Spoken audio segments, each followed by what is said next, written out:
On plonge aujourd'hui dans l'histoire incroyable d'un homme qui aurait commandé les plus grands navires en bois de tous les temps. Du moins, c'est ce que raconte la légende. Alors, pour bien se rendre compte, il faut vraiment visualiser l'échelle dont on parle. C'est presque impossible à imaginer. D'un côté, on a un navire européen classique, du genre de ceux de Christophe Colomb, et de l'autre, un navire trésor de la dynastie Ming. Le contraste est juste saisissant. Voilà, on parle bien de l'histoire de Zheng He, un personnage au destin complètement fou et d'une flotte tellement, mais tellement colossale qu'elle remet en question tout ce qu'on pensait savoir sur l'histoire navale. Mais bon, avant de parler de la flotte elle-même, il faut absolument qu'on s'arrête sur l'homme qui l'a commandé, parce que son parcours, il est tout aussi monumental que les bateaux qu'il a dirigés. La jeunesse de Zheng He, c'est d'abord une tragédie immense.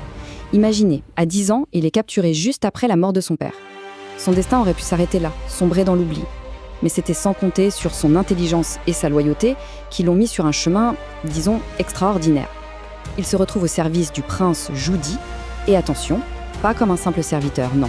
Il devient son conseiller le plus proche, son stratège militaire, bref, l'homme de confiance indispensable qui va l'aider à monter sur le trône après une guerre civile sanglante. Et ce courage, cet esprit vif, ça le définissait déjà tout petit. Il y a cette anecdote incroyable. Il est face à un général ennemi qui lui demande où s'est caché l'empereur mongol en fuite. Sa réponse, totalement audacieuse, complètement inattendue. C'était déjà un avant-goût de l'homme qu'il allait devenir.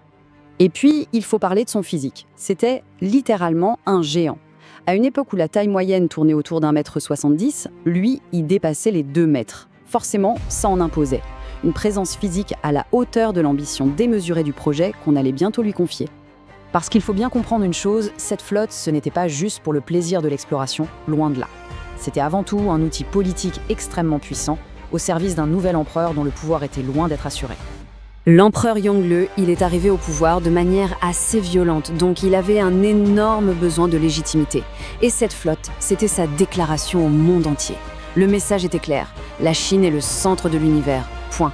L'objectif, c'était d'étendre le fameux système de tribus. C'était un système très malin, un mélange de diplomatie et de commerce. En gros, les autres pays reconnaissaient la supériorité de la Chine et en échange, ils avaient la paix et surtout l'accès à ses incroyables richesses. Et cette ambition folle, elle va donner naissance à une armada comme le monde n'en avait littéralement jamais vu. Non mais on ne parle pas juste d'une poignée de bateaux, hein. C'était une ville flottante, un empire qui se déplaçait sur l'eau. Rien que la logistique pour faire vivre 27 000 personnes en mer, c'était juste hallucinant pour l'époque. Le but, c'était vraiment le spectacle. Une démonstration de puissance brute, faite pour éblouir et, soyons honnêtes, pour intimider tous les pays visités. Il faut essayer d'imaginer la scène. Plus de 300 navires qui apparaissent comme ça, d'un coup, à l'horizon. Et ce qui est fou, c'est que cette flotte était quasi autosuffisante. Elle pouvait tenir des mois en mer pour des voyages qui allaient jusqu'en Afrique et même plus loin. Chaque navire avait son rôle bien précis, c'était un véritable écosystème flottant. Et on en arrive à cette taille stupéfiante. C'est vraiment le cœur de la légende. Mais c'est aussi là que commence une énorme controverse historique. Parce que voilà ce qui s'est passé. Après la mort de l'empereur Yongle, son successeur a tout arrêté. Fini les voyages. La flotte est démantelée, pire encore, les archives sont détruites. Et c'est des siècles plus tard que le grand débat va commencer. Et c'est là que le bad blesse. La source principale, celle qui nous parle de ces géants des mers, elle ne date pas du tout de l'époque des voyages. Non, elle vient d'un livre écrit bien plus tard, presque 200 ans après les faits. C'est une réécriture de l'histoire en fait. Du coup, quand on se penche sur les preuves, on tombe sur un conflit assez fascinant. D'un côté, les récits historiques, et de l'autre, les lois de la physique et de l'ingénierie, tout simplement. Pour les experts modernes, c'est clair. Un navire en bois aussi long, surtout sans une quille massive faite d'une seule pièce, n'aurait jamais pu survivre en haute mer. Les forces des vagues sur la coque l'auraient tout simplement brisé en deux. Et puis, il y a ce silence des archives officielles, qui est juste assourdissant. On ne trouve absolument aucun document du gouvernement de l'époque pour confirmer ces dimensions dingues. Cette absence, elle pose vraiment question. Est-ce que c'était juste une histoire de budget ou est-ce que c'était une tentative délibérée d'effacer l'héritage un peu trop expansionniste de l'empereur d'avant?